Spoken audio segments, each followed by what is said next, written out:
mga kamamshis. Ngayon, papalitan nila ang kanyang Head unit. head Android unit. head unit. Greka. Basit. Awa? Yun nga. So, ayan. Basit ata ni Hindi sila magmatch. Ate, di bagbagat Kasi mga naggarod nga may pisok itata dita. Kuha ma'am, gumatang 16 eh. Hmm. Ate, di bagbagak. Dapat kung 9 inches, 9 inches din yung ito niya. Head unit na. Itang Basit ni alam pasado naggarod i-install mo ata no alangan nga naka seven. alangan nga nakaruwarya.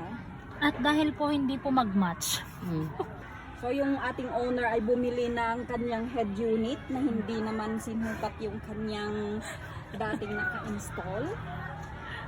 Magkakaroon na naman siya ng... gastos. oo, nasa 1 plus din.